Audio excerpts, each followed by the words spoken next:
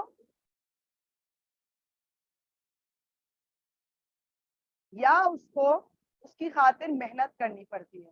ٹھیک ہے. اس کے علاوہ اس نے ایک امیر کا ذکر کیا ہے. امیر کو کیا معلوم کہ روٹی کی کیا اہمیت ہے, ٹھیک ہے.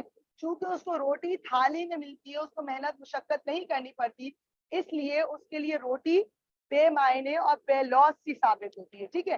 اگلی نظم پہ اگر ہم ان کے آ جائیں, وہ یہ کہتی ہے آدمی کی فلسفی. اب آدمی کی فلسفی کی نظم کو اگر ہم جلدی سے اسی طریقے سے اگر ہم شارٹ کر لیں, پھر ہم ان کے سوالات کی طرف آ جاتے ہیں, ٹھیک ہے. اگر آدمی کی فلسفی پہ چلے جائیں تو آدمی نامہ ہے. ایکچوئل میں یہ نظم ان کی آدمی نامہ ہے, جو کہ عوام دوست نظم ہے. اس میں وہ انسان, درمیانی طبقے کے انسانوں کی زندگی کو بہت اچھے انداز سے بیان کرتے ہوئے بیان کر رہے ہیں.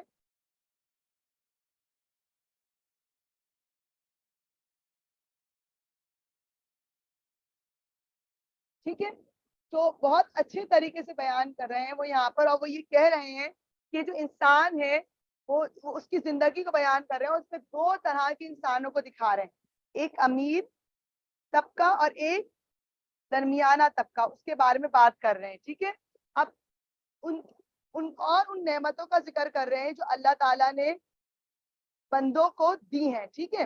امیر طبقے کے اور غریب طبقے, اور طبقاتی نظام کو بہت اچھے طریقے سے بیان کر رہے ہیں کہ جو غریب طبقہ ہے اس کو کس طرح سے محنت کر کے مشقت کر کے چیز حاصل کرنی پڑتی ہے, جبکہ جو امیر طبقہ ہے وہ جو بادشاہ جیسا طبقہ ہے وہ کیسے سامان اس کو میسر ہو جاتا ہے. اس کے علاوہ چونکہ یہ انقلابی شعراء میں سے شامل ہوتے ہیں جو کہ لوگوں کے اندر اس بات کو بتانا چاہتے ہیں کہ آپ جو غریب طبقہ ہے ان کو یہ بتانا چاہتے ہیں جو امیر طبقہ ہے وہ آپ کے حقوق کو پامال کر رہا ہے, تو آپ نے ان کو حقوق کیسے حاصل کرنے ہیں, ٹھیک ہے. یہاں تک بات کلیئر ہو گئی اس نظم کی. اب آ جاتے ہیں اگلی نظم پہ, وہ ہے دنیا دار المکافات, ٹھیک ہے. اس نظم کی اگر ہم بات کر لیں تو اس نظم میں بہت کلیئرلی اس بات کو انہوں نے واضح کیا ہے کہ جو دنیا ہے وہ مکافات عمل ہے, یعنی یہاں رہ کر انسان کو اپنے اعمال کا دنیا میں ہی صلہ مل جاتا ہے, ٹھیک ہے. اور اللہ کے اصول یہ ہے کہ وہ انصاف پسند ہے, وہ احسان کا بدلہ احسان سے, نیکی کا بدلہ نیکی سے, بدی کا بدلہ بدی سے لوٹا دیتا ہے, ٹھیک ہے. پھر آگے اگر آخر میں بات کی جائے تو یہاں کہہ رہے ہیں کہ جو دوسروں کو سکھ پہنچائے گا تو اللہ تعالیٰ اس کو سکھ پہنچائے گا, جو دوسروں کے ساتھ برا رویہ کرے گا تو اللہ تعالیٰ اس کے ساتھ برا رویہ کرے گا. تو اس آخر میں اگر ہم دیکھیں پوری بند میں اسی طریقے سے ساری نظم میں نذیر اکبر آبادی نے بہت اچھے انداز سے بیان کیا ہے کہ اس دنیا میں کس طریقے سے انسان کو اس کا صلہ ملتا ہے, ٹھیک ہے. اگر اخیر میں اس کا نچوڑ دیکھ لیں تو یہ کہتا ہے کہ انسان عقل و شعور رکھتا ہے, ٹھیک ہے, اور انسان کو یہ بات مان لینی چاہیے جو زندگی ہے وہ انمول ہے, وہ ایک ہی بار ملی ہے, یہاں پہ خوشی غم وغیرہ سب چیزیں شامل ہیں. اور ادھر یہ اس بات کو بھی واضح کر رہے ہیں کہ اللہ کی دی ہوئی تمام نعمتوں کا ہمیں شکر ادا کرنا چاہیے, کیونکہ یہ نعمتیں ہم نے نہیں حاصل کری, اللہ تعالیٰ نے ہمیں دی ہیں, اور ہمیں اس میں غرور نہیں کرنا چاہیے. ٹھیک ہے, خود پر ناز اور غرور نہیں کرنا چاہیے, بلکہ ان نعمتوں کا شکر ادا کرنا چاہیے, کیونکہ یہ نعمتیں ہم نے نہیں بلکہ اللہ نے ہمیں دی ہیں. اس کے علاوہ یہاں پر یہ بات واضح کر رہے ہیں کہ ہمیں صراط مستقیم پر چلنا چاہیے, یعنی سیدھی راہ پہ چلنا چاہیے جو کہ اللہ تعالیٰ نے ہمیں عطا کی ہے, تاکہ چونکہ یہ دنیا دار المکافات ہے, اس لیے ہمیں اس دنیا کے تمام کیا کرنا چاہیے, تمام چونکہ دنیا دار المکافات اور ہمیں اس کا احسان ملے گا, اللہ تعالیٰ انصاف دینے والے ہیں, تو چونکہ ہمیں دنیا میں ہمارا ریوارڈ مل جانا ہے, تو ہمیں کیا کرنا چاہیے کہ ہمیں اچھے اخلاق, اچھے انداز, اچھی زندگی گزارنی چاہیے, اور آپس میں رواداری کے ساتھ زندگی گزارنی چاہیے. ٹھیک ہے, یہاں تک بات کلیئر ہے. اب اس نظم کو لے کر اگر ہم سوال پہ چلے جائیں تو جا سکتے ہیں. چلیں جی, ہم یہاں سے ہم سوال کی طرف جاتے ہیں. ہم ایک آدھ سوال یہاں سے ہم دیکھ لیتے ہیں کہ ہمیں کیا سوالات ہمارے لیے حاضر ہیں. ہم 2015 کا ایک سوال کر رہیں گے, اکتوبر نومبر کا. ٹھیک ہے, یا 17 کا کر لیتے ہیں, بلکہ ایک کام کرتے ہیں. اوہو سوری,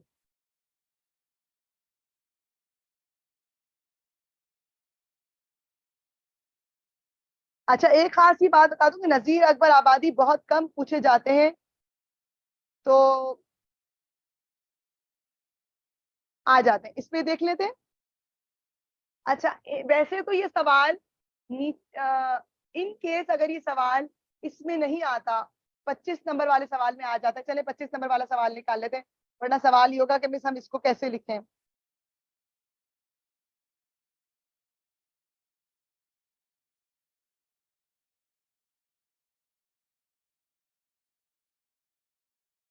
لیٹ می سرچ, مجھے بس چونکہ میں یہ والا نہیں پڑھا رہی بچوں کو, اس لیے مجھے اتنا آئیڈیا نہیں ہے کہ کون سے سال میں نذیر کے بارے میں سوال آیا ہے. اگر کسی کو آئیڈیا ہے تو بتائیے گا.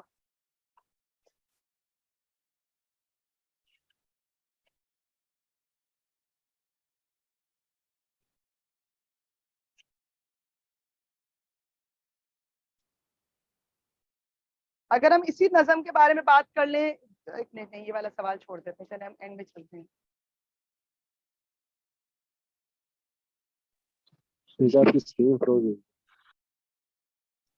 2014 میں آیا ہے, ارے واہ جزاکم اللہ. 14 میں آیا,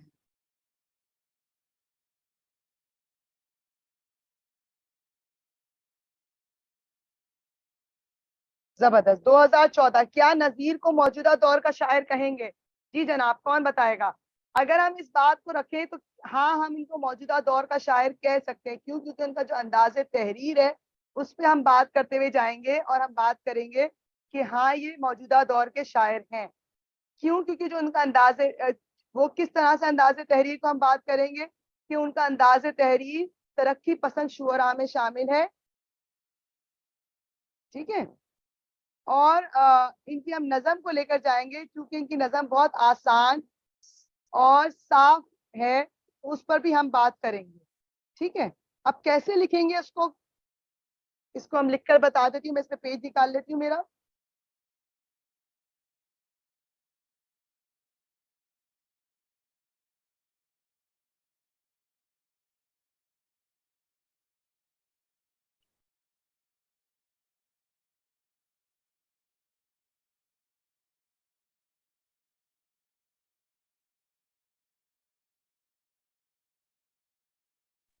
مس اس سوال میں کیا ہم ساری نظموں کا لکھیں گے نذیر کی؟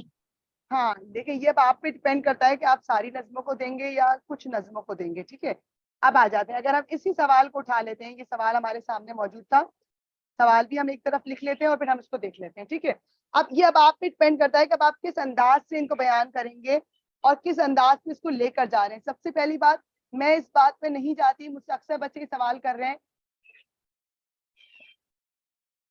ہاں یہ بھی کہہ سکتے ہیں. ٹھیک ہے جی, میں نے اسکرین روکی ہوئی تھی کیونکہ میں اس پہ بات نہیں کر رہی تھی. ٹھیک ہے, اچھا اب اگر ہم آ جاتے ہیں کہ مس کیا ہم شاعر کی زندگی کے بارے میں لکھیں؟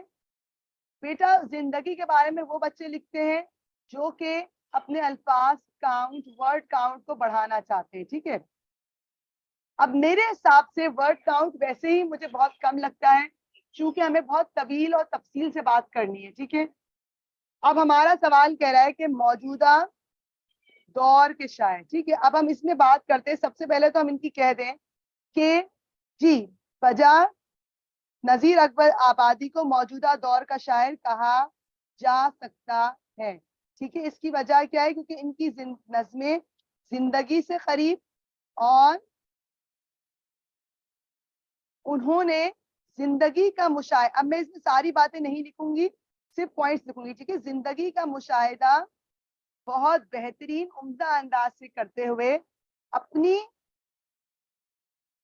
شاعری میں خوبصورت الفاظ کا چناؤ کرتے ہوئے آسان سادہ زبان میں استعمال کرتے ہوئے انسان کی سوچ کے مطابق اس کو تحریر کیا ہے یا اس کو تراشا ہے. ٹھیک ہے, اس کو لکھا ہے. ٹھیک ہے, یہاں ہم نے یہ ابتدا دے دی, یہ ہمارا ویری فرسٹ سینٹینس ہو گیا اس کے بارے میں. ٹھیک ہے, اب ہم آ جاتے ہیں ان کی نظموں کے بارے میں. اب ہم ایک ایک نظم لیں گے اور اس پر بات کریں گے. ٹھیک ہے, اب ہم بات کریں گے جیسے کہ ان کی نظم آدمی کی فلسفی ہے جس میں انہوں نے روزمرہ زندگی کے واقعات کو انتہائی خوش اسلوبی سے بیان کرتے ہوئے انسانی مسائل پر بات کی ہے. ٹھیک ہے, یہ بات آپ نے کری, آپ نے ایک اس پر بند دیا, شیر دے دیا چھوٹا سا یا بند دے دیا, جو آپ کو مناسب لگے, جو آپ کی بات کو ریلیونٹلی اس کو لے کر جائے. پھر آپ آ جائیں گے کہ نذیر اکبر آبادی کو یا نذیر کو اگر ایک وائز یا معلم کہا جائے تو غلط نہ ہوگا. ٹھیک ہے, کیوں؟ کیونکہ انہوں نے کیا کرا ہے, انہوں نے اپنی انسانی ضمیر کو جگانے کی کوشش کی ہے, اپنی طرز تحریر سے انسانی زندگی کو جگانے کی کوشش کی, اور ان کو اس بات پر باور کروایا ہے کہ وہ اپنے مسائل, معاشرتی مسائل اور معاشرتی معاملات کی اصلاح کریں. پھر آپ اس پر ایک بند لکھیں گے اور چھوڑ دیں گے. ٹھیک ہے, یہاں آپ نے دونوں بندوں کی بات کر لی, دو اس میں سے دے دیے. پھر آپ آئیں گے کہ نذیر اکبر آبادی کی نظم دنیا دارالمکافات میں انہوں نے بہترین, ان کی نظم دنیا دارالمکافات ایک شاہکار نظم ہے جس میں انہوں نے اپنی بات کو باور کروایا ہے, اس بات کو باور کروایا ہے کہ زندگی کے تمام مسائل اور واقعات کو انتہائی سچائی اور ایمانداری سے قلم بند کیا ہے, اور انہوں نے اس نظم میں بھی انسانی اس بات کو انسان کو اس بات سے آگاہی دلائی ہے کہ دنیا دارالمکافات ہے, اور یہاں جو انسان دوسروں کے ساتھ جس طریقے سے زندگی بسر کرتا ہے اس کو وہ چیز ویسے ہی اس کا صلہ مل جاتا ہے. تو آپ اس کا ایک پوائنٹ لکھ دیں گے. ٹھیک ہے, نہیں نذیر کل کے لیے امپورٹنٹ نہیں ہے, لیکن چونکہ آ سکتا ہے تو یہاں ہم اس پہ ایک مکمل بات کریں گے. ٹھیک ہے, اس طریقے سے آپ ایک آدھ اور سیمپل دے کر آپ بات اینڈ کریں گے, لیکن کنکلوژن کی اگر بات کی جائے تو اینڈنگ میں بھی آپ اس بات کو دہرائیں گے, اس بات کو واضح کریں گے کہ نذیر اکبر آبادی ایک عوامی شاعر ہے. پاور کرانا, اس بات کو ظاہر کرنا, اس بات کو فورس کرنا, اس بات پر ایمفسائز کرنا. ٹھیک ہے, تو اس بات کو ہم اس طرح سے لکھیں گے, اینڈ کریں گے نذیر اکبر آبادی کے انداز پر کہ انہوں نے خوبصورت انداز بیان سے دور حاضر کے شاعر ہیں, اور انہوں نے خوبصورت انداز بیان سے سے عوامی مسائل کو اپنی زبان میں نقش بند کیا اور عوام کو اہمیت دیتے ہوئے آسان زبان میں انسانی مسائل کو بیان کیا، وہ مسائل جو کہ آج تک انسان ان کو محسوس کر سکتا ہے اور ان پر بات چیت کر سکتا ہے. ٹھیک ہے، جدید دور کا شاعر کیوں کہتے ہیں؟ کیونکہ وہ نظمیں جو کہ ہر دور میں ان کو انسان سمجھ سکے. ٹھیک ہے، چلیں اب آ جاتے ہیں اگلے شاعر کی طرف جو کہ بہت امپورٹنٹ شاعر ہیں، جن کو ہم علامہ اقبال کہتے ہیں. اچھا، علامہ اقبال کی اگر ہم طرز تحریر کی بات کر لیں، شروع ہی ہم ان کی طرز تحریر سے اگر ہم بات لیتے ہوئے چلیں تو علامہ اقبال والے امپورٹنٹ ہیں. جی، علامہ اقبال تو ہر سال ہی بہت امپورٹنٹ ہوتے ہیں اور اس سال تو ان کی بہت ہی اہمیت ہے. ٹھیک ہے، اب اگر ہم سے بچے پوچھتے ہیں کہ مس علامہ اقبال کو ہم لے کر جائیں تو جی بیٹا، علامہ اقبال بہت ضروری ہے. اور علامہ اقبال کی زندگی کے بارے میں لکھنے سے بہتر ہے کہ علامہ اقبال کی شاعری کے بارے میں بہت کچھ لکھا جائے. ہاں، آپ یہ لکھ سکتے ہیں کہ علامہ اقبال کو سر کا خطاب ملا، یا علامہ اقبال نے پاکستان کا تصور چھوڑایا، یا مسلمانوں کی الگ ریاست کی انہوں نے تجویز دی، یا دنیا کی ادب کو ایک نیا رنگ دیا. اس طرح کی آپ اردو کا استعمال کریں ان کے بارے میں. آپ ان کا بتائیں کہ ان کو عظیم شاعر کا خطاب ملا. آپ یہ ضرور بیان کر سکتے ہیں کہ وہ ایک مفکر تھے. اس کے علاوہ آپ ان کی شاعری ان کی جد و جہد کا ذکر کریں گے. آپ یہ بتائیں گے کہ وہ سوتی ہوئی مسلمان عوام کو اجاگر کرنا چاہتے ہیں. اس کے علاوہ آپ ان کی شخصیت پہ بات کریں گے کہ وہ عوام سے بھی محبت کرتے تھے، اپنی قوم سے محبت کرتے تھے. وہ چاہتے تھے کہ ان کی جو عوام ہے وہ دین کی طرف راغب ہو، وہ تعلیم حاصل کرے، وہ جو خواب میں سو رہی ہے، جس آغوش میں سو رہی ہے، اس سے اٹھے اور آزادی کی طرف دوڑے. تو یہ سب باتیں آپ ان کے انداز میں آپ کہیں نہ کہیں تحریر کر سکتے ہیں. ٹھیک ہے، اب اگر ہم بات کرتے ہیں تو ان کی جو سب سے جو ان کی پوئٹری کی جو اچھائیاں ہیں اس میں ان کی سادگی ہے. ٹھیک ہے، پھر سادگی میں آسان الفاظ کا چناؤ. ٹھیک ہے، چھوٹی نظمیں ہیں تاکہ قارئین اپنا اس کو پڑھ سکیں اور سمجھ سکیں.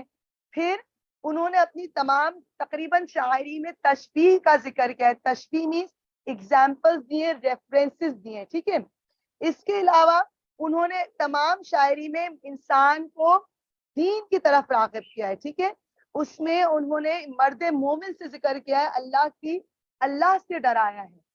ٹھیک ہے، اگر ہم بات کریں ان کی مزید آخری میں اگر ہم ان کی بات کریں تو یہ عالمانہ افکار کا خزانہ ہے، قوت فکر و عمل کا سرچشمہ ہے، اعلیٰ درجے کی منظر نگاری کرتے تھے اور خواب دیدہ جو عوام ہے اس کو بیدار کرنے کے لیے انہوں نے زبردست انداز میں محنت کی، کوشش کی، جدوجہد کی. اور اس کا سبق یہ ملتا ہے کہ عوام بیدار ہو چکی ہے. تو ان پہ ایک زبردست انہی کا اپنا شعر ہم ڈالیں گے. ہزاروں سال نرگس اپنی بے نوری پہ روتی ہے، بڑی مشکل سے ہوتا ہے چمن میں دیداور پیدا. یہ ضرور آپ ان کے بارے میں تحریر کریں گے. دیٹ از یہ ان کی شعر و شاعری پر یہ شعر ہر جگہ موضوع رہے گا. ٹھیک ہے، اب اگر ہم ان کی نظموں کے بارے میں تھوڑا سا لے کر جائیں تو ان کی 3 نظمیں جو بہت امپورٹنٹ ہیں اور بہت معنی رکھتی ہیں. یا تو ان کی 6 نظمیں ہمارے پاس، جی آپ کہیں سے بھی کوئی بھی شعر کسی شاعر کے بارے میں لے سکتے ہیں. آپ کوئی ریفرنس کاپی کر سکتے ہیں، کوئی کوٹیشن کاپی کر سکتے ہیں اگر آپ کسی شاعر کی پوئٹک انداز پہ بات کر رہے ہیں. میں نے میرے بچوں کو جوش کے بارے میں دیا ہے تو ان پر علامہ اقبال نے کچھ کہا ہے، کچھ جملے گئے تو اس کے بارے میں ہم کہہ سکتے ہیں. ٹھیک ہے، اچھا ہم آ جاتے ہیں یہاں پر جی مس نوٹس میرے ایکچوئل میں لکھے ہوئے نہیں ہے، لیکن میں کوشش کروں گی کہ میں آپ کو چیدہ باتیں کہیں پہ تحریر کر دوں. ٹھیک ہے، اگر نوٹس ہوتے تو میرے پاس ریکارڈنگز بھی ہوتی آف کورس. ٹھیک ہے، تو وہ بھی میسر نہیں تھی، اسی لیے میں نے آپ لوگوں کے لیے ایک لائیو پروگرام کیا کہ بچے مجھ سے بار بار سوالات پوچھ رہے تھے. میرے لیے اس گروپ میں جوابات کنٹینیوسلی دینا ایک ڈیفیکلٹ ٹاسک ہو گیا تھا اور میں ریکارڈنگ کرنے کی کوشش بھی بے انتہا کری لیکن میں نہ کر سکی. اور چونکہ میرا وعدہ تھا کہ میں آپ لوگوں کی مدد کروں گی تو میں آپ لوگ کے لیے حاضر ہوں. بیٹا آواز گونجے گی، پنکھے سے پلیز بند کر دیں. ٹھیک ہے، چلیں. سرگشتے اس کی پہلی جو ان کی نظم ہے سرگزشت آدم. ٹھیک ہے, اب اس پہ اگر ہم آ جاتے ہیں تو ان کا جو پہلا بند ہے, چونکہ اگر ہم سمپل بات کریں تو ہم اس نظم پہ اگر ہم ڈائریکٹلی لے کر جائیں تو ہم اس نظم پہ اگر ڈائریکٹ بات کریں تو آدم سے مراد یہ ہے کہ جی ریکارڈنگ ہو رہی ہے, ٹھیک ہے, آدمیت پہ بات کی جائے تو آدمیت پر اس کی اگر ہم بات کریں تو انہوں نے حضرت آدم علیہ السلام کی پہ بات کی ہے. ٹھیک ہے, اگر ہم اس کی تشریح کو اگر ہلکا سا دو بند کو ہم لیں گے تشریح کے حساب سے, تاکہ آپ کو اگر اس میں سے کسی کی تشریح آ جائے تو آپ کر سکیں. ٹھیک ہے, علامہ اقبال بحیثیت فلاسفر, مفکر اور قوم کے بانی ہیں. آپ نے اپنے عالمگیر آپ نے اپنے انداز بیان سے امت مسلمہ کے سوئے ہوئے جذبات کو جھنجھوڑا ہے. ٹھیک ہے, اب یہاں اس بند میں انہوں نے حضرت آدم کی زبانی اپنے عروج و زوال کی داستان بیان کی ہے. فرماتے ہیں کہ حضرت آدم کو جب جنت سے نکالا گیا تو انہوں نے زمین کو اپنے مسکن بنایا تو ان کو عجیب و غریب کیفیات سے دوچار ہونا پڑا.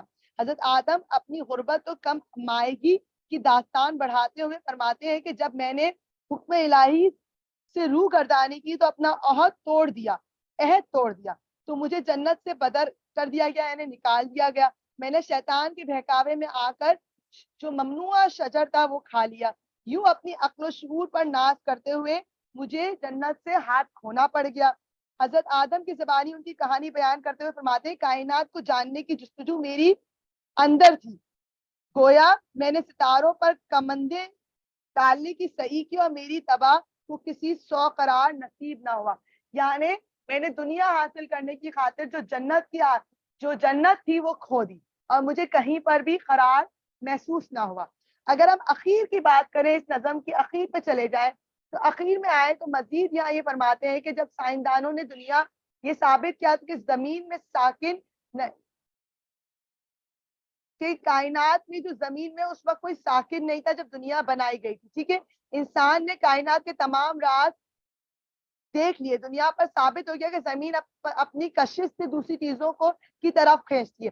انسانی عقل اس بات کو ثابت یہ کر لیتی کہ اس نے پانی سے بجلی بنا لی, دنیا کو ہی جنت بنا دیا. انسان نے اس نظم کے آخر میں انسان نے اپنی تمام عقل و دانش کو بروئے کار لا کر آسمان کی وسعتیں اور زمین کی گہرائیوں کے راز افشاں کر لیے.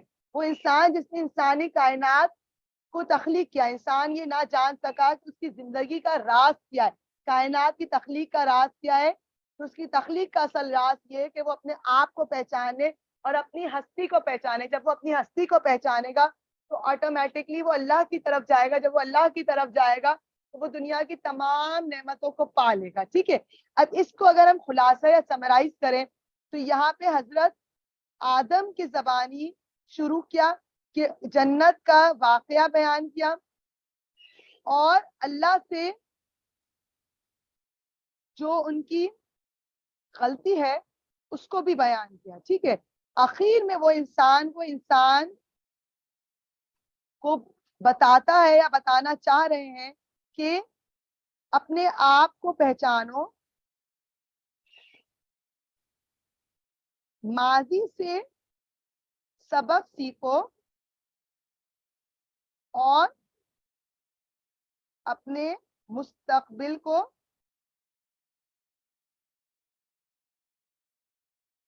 سوارو. ٹھیک ہے, یہاں تک بات کلیئر ہو گئی. اب اگر ان کی اگلی نظم پہ چلے جائیں, سرمایہ محبت, یہ نظم مجھے ان کی بذات خود بہت پسند ہے. یہاں اس نظم میں یہ ڈفرینٹ جو چونکہ یہ اگر ہم یہ غلط نہ ہو تو اگر ہم یہ کہیں کہ دینی لحاظ سے عوام کو بیدار کیا ہے, مسلمانوں سے بات کی ہے انہوں نے, تو اس نظم میں چونکہ یہ مفکر الاسلام حکیم الامت کے نام سے پہچانے چاہتے ہیں تو انہوں نے حقوق قرآن کو سانچے میں ڈالا ہے.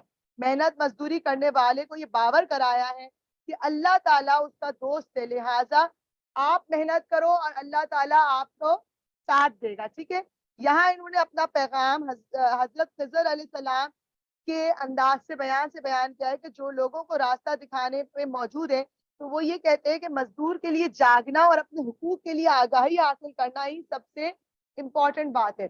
وہ آگے یہ بتاتے ہیں کہ اپنا غلامی کے نشے سے نکلو اور محنت کرو, محنت کر کے اب آگے بڑھو, اور نسلی ہے جو رنگ و نسل کے مسائل سے نکل کر غلامی سے کی زنجیروں سے نکلو. ٹھیک ہے.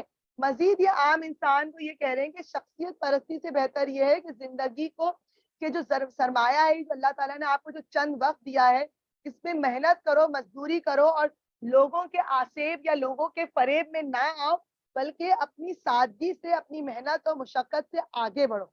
دیکھیں یہاں پہ وہ انسان کو مزدور سے ایک کہہ رہا ہے کہ مزدور کو اپنے حقوق کیا دلا رہا ہے کہ اٹھ جاؤ, اپنے جائز حقوق کے لیے مانگو. ٹھیک ہے.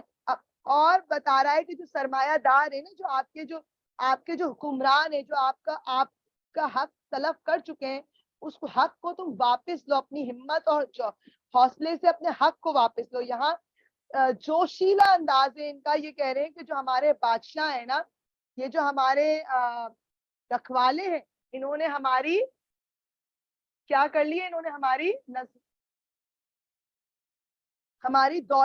حقوق حق تلفی کری, اس حقوق کو ہمیں واپس لینا ہے.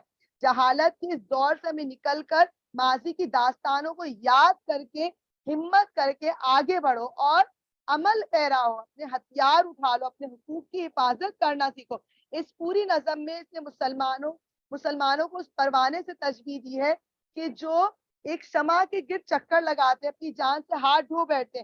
تو انسان کو چاہیے کہ اپنے خوابدیدہ صلاحیت کو جگائے, اللہ کی دی ہوئی نعمتوں کا فائدہ اٹھاتے ہوئے اپنی ذات پر بھروسہ کرتے ہوئے یقین کرے اور اعتماد کرے اور ترقی کی راہ پہ آگے نکل جائے.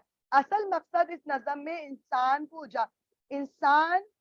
کو بیدار کرنا ہے. پہلے تو انہوں نے انسان کو مزدور سے ظاہر کیا اور بولا کہ محنت میں عظمت ہے.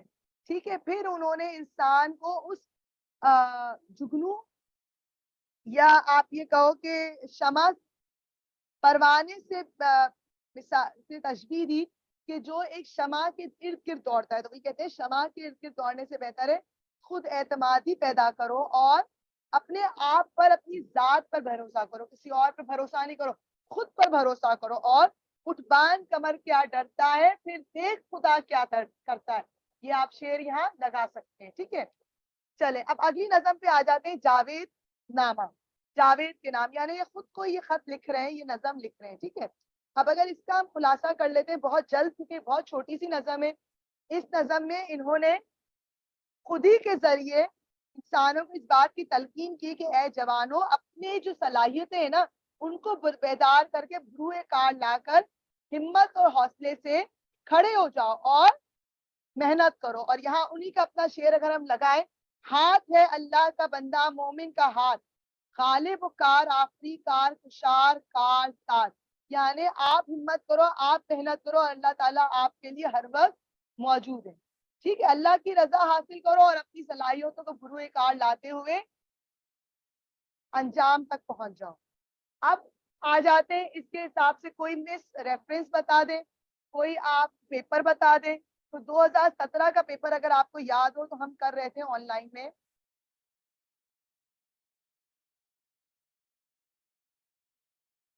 تو اس کی طرف چل لیں ہم, اس نظم کی طرف. یہ نظم تو ویسے تو ہمارے سبق میں نہیں ہے اگر میں غلط نہیں ہوں, لیکن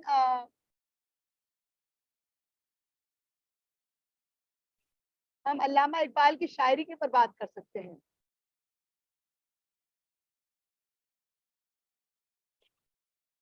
یا ہم دوسری کوئی نظم, کوئی سوال لے لیتے, رک جائیں. بس ایک ہی شاعر کے دو سوال تو نہیں آ سکتے نا, جیسے اوپر تشریح میں علامہ اقبال ہے, نیچے بھی علامہ اقبال, ایسا تو نہیں ہو سکتا. نہیں, ایسا تو ممکن ہی نہیں نا بیٹا, چوائس کیسے ملے گی, ہمیں تو شاعروں کے درمیان میں چوائس دے رہے ہیں. جی میں وہی سوچ رہی تھی, وہی سوال کے حیثیت سے چلی جاؤں, اس کو ہٹا دیتے. ہم اکتوبر کا سوال دیکھ لیتے ہیں یا ہم 2015 کا سوال دیکھ لیتے ہیں, صبر کریں.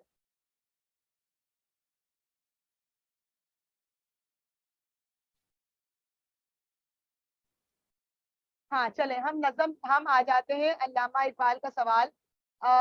یہ کون سا سال ہے, ایک نظر سال دیکھ لوں, سال بھی آپ لوگ کے سامنے ظاہر کر دیتی ہوں اور سوال بھی ظاہر کر دیتی ہوں. 2013 کا اکتوبر.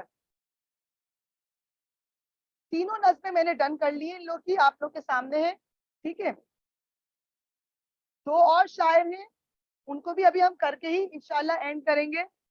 ویسے تو میرا ٹائم میں نے جو سوچا تھا اس حساب سے ہم زائد نکل گئے, لیکن میری کوشش یہ ہے کہ میں آج تمام مسائل کو حل کر لوں. مس امپورٹنٹ جو چیزیں ہیں وہ آپ پلیز ایک دفعہ بتا دیں. جی اچھا جی, فیض کو بھی کریں گے, ساحر کو بھی کریں گے, ٹینشن نہیں, ٹینشن ناٹ, ہو جائے گا. ٹھیک ہے, افسانے بھی ہوں گے, جہاں کہیں نہیں رہی کرا کے ہی جاؤں گی. ٹھیک ہے, اچھا اس سوال کو دیکھ لیں گے ہم. علامہ اقبال کی شاعری نے ہندوستان کے مسلمانوں کو روحانی طور پر مضبوط اور مستحکم کیسے کیا؟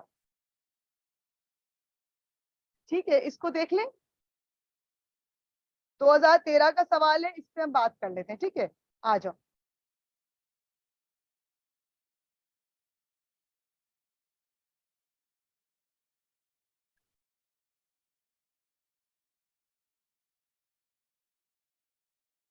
اچھا, ابتدا کیسے کریں گے بھائی؟ ابتدا کیا ہم ڈائریکٹ کر لیں یا نہیں؟ ہم علامہ اقبال کی زندگی میں بالکل بات نہیں کریں گے. یہ بات آپ مجھ سے میرے ساتھ رہ کے آپ علامہ اقبال کی زندگی یا ان کے بچپن کے بارے میں لکھتی بھی نہیں نظر آؤں گی. میں ابتدا کروں گی ان کے انداز بیان سے. میں کہوں گی شاعر مشرق, مفکر اسلام, علامہ اقبال کی شاعری نے نہ صرف بر صغیر کے لوگوں کو بلکہ پوری دنیا کے مسلمانوں کو روحانی طور پر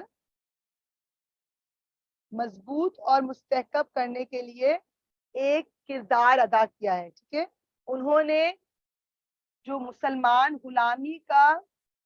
غلامی کی زنجیروں میں جو جکڑے ہوئے تھے, یہ ابتدا ہے. ٹھیک ہے, زنجیروں میں جو جکڑے ہوئے تھے ان کو اس سے نکالنے کے لیے, اس زنجیروں سے آزاد کرانے کے لیے انہوں نے اپنی نظمیں تحریر کری, جن میں انہوں نے مسلمانوں کو امید کی روشنی, امید کی کرن دکھانے کی کوشش کی. ٹھیک ہے, علامہ اقبال کی شاعری قرآن کا نچوڑ ہے, یہ بھی ہم بیان کریں گے. انہوں نے اپنی جد و جہد اپنی شاعری کے ذریعے قارئین کو, مسلمانوں کو جد و جہد, محنت اور مزدوری اور آگے بڑھنے کی لگن کی تمہید باندھی ہے. ٹھیک ہے, بارہا اس کو سمجھایا ہے, بار بار سمجھایا ہے. آپ نے اپنی شاعری میں خاص طور پہ مسلمان نوجوانوں کو اس غلامی سے آزاد کرانے کے لیے اس نظمیں تحریر کی ہیں. ٹھیک ہے, اور ہمارے نبی صلی اللہ علیہ وسلم کی اسوہ حسنہ پر چلنے سے راہ نجات اور کامیابی کو پیراہن کرنے کی کوشش کی ہے. ٹھیک ہے, تو آپ نے اپنی اس محنت سے, اس نظموں سے, مسلسل محنت سے اس بات کو باور کروایا ہے کہ ہندوستان کے مسلمان جو کہ بھٹکے ہوئے مسلمان تھے, وہ غلامی کا طوق جو پہنے ہوئے مسلمان تھے, وہ کس طریقے سے اس غلامی سے نکلیں گے. ٹھیک ہے, یہ تو میرا ہو گیا سٹارٹ, یہ میں نے دے دیا اپنا سٹارٹ. اب آ جاتے ہیں آپ کی کیا رائے ہے, تفصیل سے لکھیے. اب آف کورس ہم اس میں کس طرح سے لکھیں گے بچوں؟ کیا ہم اتنی بات کر کے تو نہیں چھوڑ دیں گے نا, اب ہم ان کی نظم کا ذکر کریں گے. جیسے جاوید,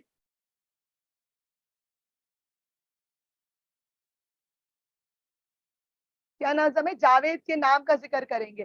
پھر آپ لائیں گے کہ انہوں نے, اقبال نے جاوید کے نام نظم میں مسلمانوں سے مخاطب ہوتے ہوئے اپنے صفات کو بروئے کار لانے کی ترغیب دی ہے, اور اس زمانے کے جو مسلمان جو غریب مغرب سے متاثر تھے ان کو اس بات سے متاثر ہوتے تھے, ان کو اس بات سے باور کروایا, اس بات کی بار بار تمہید باندھی ہے کہ وہ ان کی پیروی کرنے کے بجائے ہمارے نبی کی پیروی کریں, ان کی اسوہ حسنہ کی پیروی کریں. ٹھیک ہے, تقلید کی روش سے تو بہتر ہے خودکشی, رستہ بھی ڈھونڈ, خضر کا سودا بھی چھوڑ دے. یہاں آپ جو ان کی جو نظم ہے اس کا آپ لیتے ہوئے اپنی پوائنٹ لکھیں گے. جو ان کی جو پچھلی نظم ہے اس میں سے میں نے یہ شعر اٹھایا اور آپ اس کو بتائیں گے. ٹھیک ہے, پھر آپ یہ بیان کریں گے کہ انہوں نے کس طریقے سے یہ نظم اپنے بیٹے کے نام, یعنی علامہ اقبال نے خود یہ نظم اپنے بیٹے کے نام لکھتے ہوئے اس کو یہ بیان کیا. پھر آپ اس میں سے ایک شعر لکھیں گے اور کہیں گے کہ کہ خدا اگر دل فطرت شناس دے تجھ کو سکوت لالا و گل سے کلام پیدا کر. اب اس شعر کو آپ لیتے ہوئے جائیں گے. بولے کہ اس نظم جاوید کے نام میں انہوں نے اپنے بیٹے کو بات کرتے ہوئے یہ کہا کہ وہ عشق حقیقی کے میدان میں بروئے کار لیا اور اپنے دل کو اللہ کے محبت سے بھر دے تو اللہ تعالیٰ اس کو دنیا کی آسانیاں عطا فرمائے گا. ٹھیک ہے, یہاں تک بات اگر امید کرتی ہوں کلیئر ہو گئی تو ہم آگے چلیں. پھر ہم اس کے علاوہ اگلی جو نظم, ان کی ہر نظم کو لیتے ہوئے جائیں گے. اسی سوال کا اگر ہم اینڈ کریں گے نا تو اس کا اینڈ ہم بہت اچھے انداز سے کریں گے کہ علامہ اقبال کی شاعری اسلامی دنیا کے لیے ایک مثال کے طور پہ صاحب ہوئی ہے. ان کی شاعری نے مسلمانوں کو شاندار ماضی, انہوں نے اپنے ماضی سے متاثر کر کے انسان کو ان کو مستقبل کی طرف دھکیلا ہے. ان کو اس بات سے باور کروایا ہے کہ علم و حکمت سے مسلمان آگے بڑھ سکتے ہیں. جو بھٹکے ہوئے مسلمان ہیں ان کو دین کی روشنی سے روشناس کراتے ہوئے, جو غلامی کی زنجیروں کو توڑ کر خود اعتمادی حاصل کا جذبہ حاصل کر کے ملت کو جوش کا جذبہ حاصل کیا ہے. ٹھیک ہے, پھر آپ اس میں ان کے خود اس کو ضرور لکھیں گے اینڈ میں کہ اقبال کو معلوم تھا کہ اس حرکت سے غافل جو مسلمان جو خواب آغوش میں سوئے ہوئے ہیں وہ غافل ہیں. ان کو اپنی شناخت باور کرانے کے لیے انہوں نے اپنے انداز بیان میں, اپنے انقلابی انداز بیان میں عوام سے یوں مخاطب ہوئے, خودی کو کر بلند اتنا کہ ہر تقدیر سے خدا بولے, خدا بندے سے پوچھے کہ پتا تیری رضا کیا ہے. مزید آپ یہ بھی بیان کر سکتے ہیں کہ انسان کو یہ بھائی چارہ پیدا کرنے کے لیے انہوں نے اپنی نظم میں یوں بیان کیا, ایک ہو مسلم حرم کی پاسبانی کے لیے نیل کے ساحل سے لے کر تاب خاک کا شیر.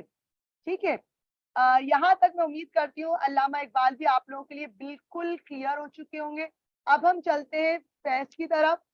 فیض کو ہم تھوڑا سا بالکل انداز سرسری سا لے کر جائیں گے. ٹھیک ہے جی بیٹا, آپ کوئی بھی شعر دے سکتے ہیں اگر آپ ان کی پوئٹک انداز پہ بات کرتے ہیں. وائی ناٹ, جیسے ابھی میں نے 3 اشعار دیے ہیں تو وہ ہو گئے. ٹھیک ہے, امپورٹنٹ بات ہی تو بتا رہی نا بیٹا. امپورٹنٹ بات یہ ہے کہ علامہ اقبال آپ بہت غور سے کر لیں. ٹھیک ہے, بہت انہماک سے پڑھ لیں. چونکہ آپ لوگوں کو مشکل لگ رہی ہے تو میں کہوں گی اب آپ علامہ اقبال ہی پڑھیں. ٹھیک, اچھا اب ہم فیض احمد اور علامہ اقبال کے علاوہ کون سے امپورٹنٹ ہیں؟ سب سے امپورٹنٹ جو ہے وہ اس وقت علامہ اقبال ہے, پھر طاہر ہے. ٹھیک ہے, طاہر رضوانی.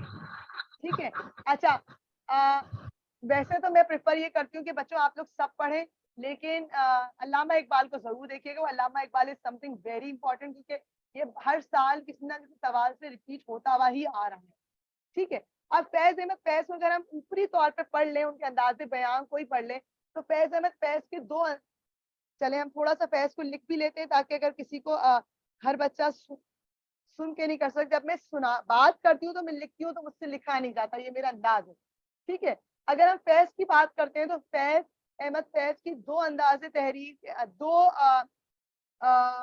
ان کے بارے میں رائے ہیں لوگوں کی. ایک ہے وہ رومانوی شاعر ہے, ٹھیک ہے, دوسرا وہ انقلابی شاعر ہے. ٹھیک ہے, جو بچے میرے کلاس میں پڑھتے ہیں وہ یہاں پہ اگر آئے ہیں تو اس بات سے ظاہر ہوں گے کہ انقلابی اور رومانوی شاعر میں 2 اشعار ہم نے بھی کرے ہیں جو کوشچن نمبر 3 سے ریلیٹڈ ہیں. ٹھیک ہے, اچھا فیض احمد فیض شاعر رومانیت ہے, یعنی انہوں نے شروع میں غزلیں لکھی, پھر انہوں نے جب وقت آیا, جب عوام کو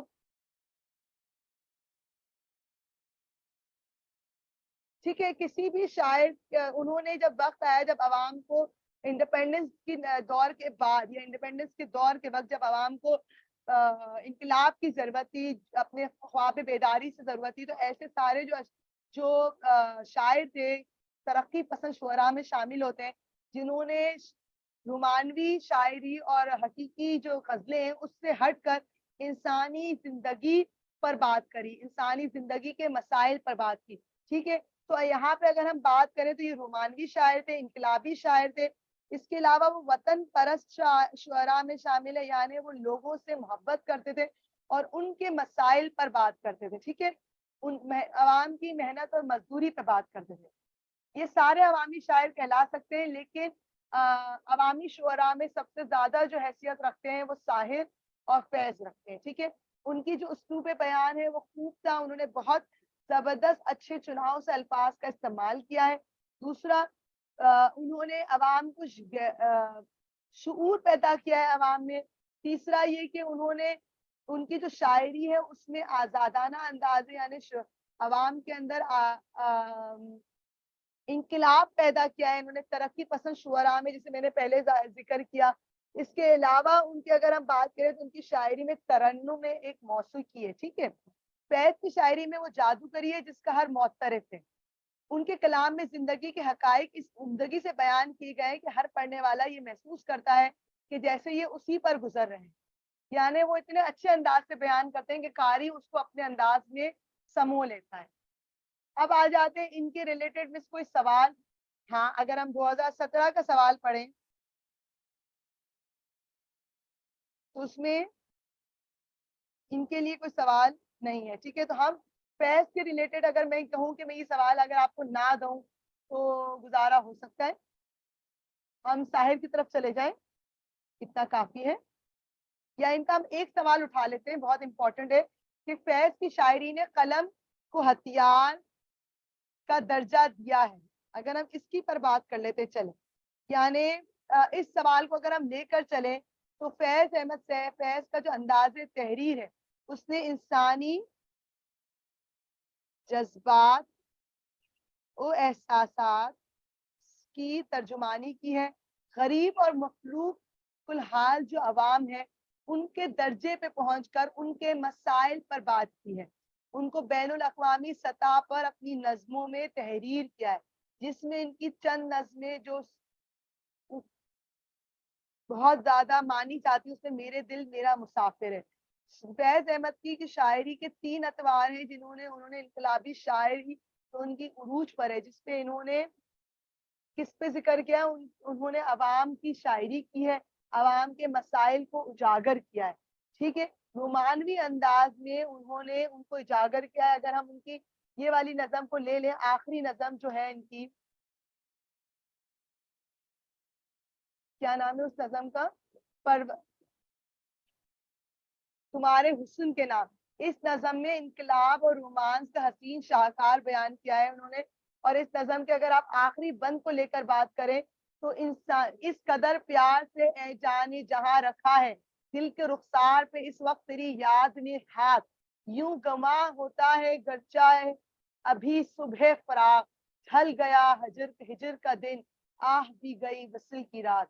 یہاں جو ہے یہ انہوں نے بڑے اچھے انداز سے حکمرانوں کی ظلم و ستم کا بیان کرتے ہوئے عوام کے اندر ایک بیداری اور انقلاب کا جذبہ پیدا کرتے ہوئے کہا ہے کہ جو تم نے زبان بند کیے نا، زبانوں پہ جو تم نے تالے لگائے ہیں نا عوام کے، وہ تالے اب ٹوٹ چکے ہیں اور انسانی حقوق جو تم نے سلب کر دیے ہیں وہ سب ٹوٹ چکے ہیں. اور اب جو عوام ہے وہ اپنے رنج و غم میں سے باہر نکل کر اب تمہیں کہیں کا نہیں چھوڑے گی. ٹھیک ہے، تو یہاں آپ انہی کا ایک اور شعر استعمال کر سکتے ہیں. چاہا اسی رنگ میں لہلائے وطن کو، تڑپا ہے اسی طور سے دل اس کی لگن میں.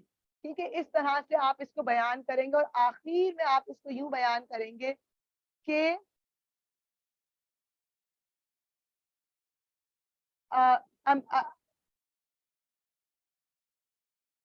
فیض احمد فیض کی جو انداز تحریر ہے اس میں رنج و علم دکھ ہے نظر آتا ہے، بلکہ وہ امید اور امید برپا کرتے ہیں آزادی کی لہر میں. وہ انقلابی شعراء میں شامل ہیں. وہ عوام کی ناانصافیوں، عوام پر ابھرنے والی ناانصافیوں کو باور کراتے ہوئے ان کو اس ظلم و ستم اور بربریت کا احساس دلاتے ہوئے ان کو اس بات پر آمادہ کرتے ہیں کہ روشنی کی کرن جلد آنے والی ہے اور وہ اس سے ضرور نکلیں گے. ٹھیک ہے، یہاں تک بات کلیئر ہو گئی. فیض کو اگر ہم نے نچوڑ لیا ایک اچھے انداز میں، کیا ہم اب ساحر پہ بات کر سکتے ہیں؟ چلیں جی، آ جاتے ہیں ساحر.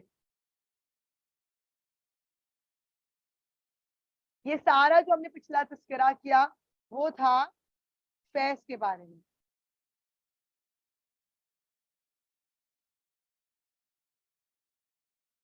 ساحر لدھیانوی کا ہم ذکر کر لیتے ہیں. ساحر لدھیانوی کا جو مین مقصد تھا نا زندگی کا وہ انقلاب تھا, انقلاب تھا اور صرف انقلاب تھا. ٹھیک ہے, وہ عوام کو, جو ان کی جو غریب عوام تھی نا, ان کو اجاگر کرنا چاہ رہے تھے.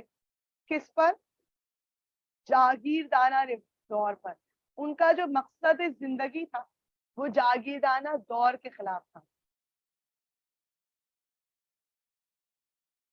ساحر کے بات لے کر چلتے ہیں رامی. ٹھیک ہے, چلیں اب ہم آگے چلتے ہیں کہ انہوں نے اپنی فلمی انداز سے, اپنے بہترین انداز بیان سے عوام کو اس بات سے باور کرایا ہے کہ وہ اٹھ باندھ کمر کیا ڈرتا ہے, پھر خدا کیا کرتا ہے. ٹھیک ہے, آ جائے. اب میں بار بار اس شعر کا اس لیے استعمال کرتی ہوں کیونکہ میں یہ بتانا چاہتی ہوں کہ انقلاب کے لیے آپ کسی اور شاعر کا بھی استعمال کر سکتے ہیں اور کہہ سکتے ہیں کہ ان کی شاعری میں یوں علامہ اقبال نے فرمایا ہے تو آپ یوں بیان کر سکتے ہیں. ٹھیک ہے, اچھا اب کیا ان کی شاعری کا جو انداز ہے اس میں انسان دوستی ہے, چونکہ وہ انسان سے محبت کرتے ہیں, عوام سے محبت کرتے ہیں. ان کی شاعری میں ایک منظر نگاری ہے. ٹھیک ہے, انہوں نے انسان کو میں جدید انداز تحریر سے, یعنی تشبیہات کا استعمال کرتے ہوئے, تشبیہ کا استعمال کرتے ہوئے انہوں نے انسانی زندگی کو ہر پہلو سے بیان کیا ہے, ڈفرینٹ مضامین کو بیان کیا ہے انہوں نے اپنی شاعری میں. پھر انہوں نے فطرت کا سہارا, یعنی انہوں نے ڈفرینٹ کیا کہیں گے, جو زندگی کے پہلو ہیں ان کو فطرت سے انسانی مسائل کو بیان کرتے ہوئے بیان کیا ہے دلکش انداز سے. ٹھیک ہے, تو ان کی جو پہلی نظم تاج محل ہے اس کو اگر ہم لے کے چلتے ہیں تو تاج محل ان کا ایک شاہکار ہے جس میں انہوں نے محبت کرنے والوں کی طرف شہنشاہ کے خلاف اعلان جنگ کا ذکر کیا ہے. یہاں انہوں نے اگر اس نظم کا ہم خلاصہ کریں تو شہنشاہیت اور عمارت کے خلاف طنز کے نشتر بہائے ہیں. ٹھیک ہے, اس نظم میں انہوں نے عمارت, اگر ہم تاج محل پہ چلے جائیں تو ٹھیک ہے, عمارت پہ ذکر کیا ہے. جو امیر لوگ ہیں, جو محلوں میں رہتے ہیں, جن کو غربت کا اندازہ نہیں, یا وہ امیر یا وہ تاجر یا وہ جاگیردار جو کہ اپنے محلوں میں گم ہیں, جنہوں نے غریبوں کا حق مارا ہوا ہے, جن پہ ظلم و بربریت طاری کی ہوئی ہے, اور جو ان کے سینوں پر وہ خنجر ڈبوئے ہوئے ہیں اور ان کے خون پسینے کی جو کمائی ہے ان کو وہ چوس رہے ہیں. ان عمارت کی بنیادوں میں ان غربا کا خون شامل ہے. انہوں نے تاج محل کو ان عمارات تشبیہ دیا ہے جس میں غریبوں کا خون شامل ہے. ٹھیک ہے, پھر یہاں وہ تلقین کر رہے ہیں ان امیروں کے, تم کیا سمجھتے ہو کہ ان خوبصورت عمارات میں تم چھپ جاؤ گے؟ نہیں. یہاں ان کو یہ بیان کر رہے ہیں کہ جلد ایک وقت آئے گا کہ یہ غریب لوگ ہمت سے کام لیں گے اور تم سے تمہاری یہ چھین لیں گے. ٹھیک ہے, جبکہ دنیا کے لاتعداد افراد محبت کے سچے جذبات سے سرشار ہیں. آخری شعر. ٹھیک ہے, اگلی نظم پہ اگر ہم چلے جائیں ان کی کبھی کبھی, مجھے ان کی نظم بہت پسند ہے. کبھی کبھی کبھی کبھی ان کا ایک بہت زبردست انداز تحریر ہے جس میں یہ اپنے محبوب کا انداز بیان کرتے ہوئے کہہ رہے ہیں کہ کاش کہ تم کبھی میری زندگی میں نظر آ. اب یہاں اگین یہ بات کہوں گی کہ انہوں نے ایک رومانوی انداز سے زندگی کی بے ثباتی کو ظاہر کیا ہے کہ کبھی کبھی تو انسان کو خوشبو, زندگی کی آسائش, شہرت اور بلندیاں میسر ہوتی ہیں, لیکن کبھی کبھی وہ سب کچھ چلا جاتا ہے. کبھی کبھی انسان کو خوشی میسر ہوتی ہے اور کبھی کبھی زندگی کی بازی وہ ہار جاتا ہے. تو زندگی وہ اس نظم سے اس بات کو بیان کرنا چاہتے ہیں کہ اس کی زندگی ایک مسافر کی طرح ہے جو کہ کبھی بازی جیت جاتی ہے اور کبھی ہار لی جاتی ہے. کبھی اس کا محبوب اس کے قریب آ جاتا ہے اور کبھی اس کا محبوب اس سے دور ہو جاتا ہے, یعنی اس سے ناراض ہو جاتا ہے. تو یہاں یہ زندگی کی خوبصورتی کو بیان کر رہے ہیں اور بیان کر رہے ہیں کہ اس بےلوث سی زندگی اور اس بےلوث سی دنیا کی خاطر انسان کیوں دوڑے لگا رہا ہے, دنیا کے تمام غم کو ظاہر کر رہے ہیں. بڑا زبردست ان کی جو نظم ہے ورثہ کا ذکر کرتے ہیں.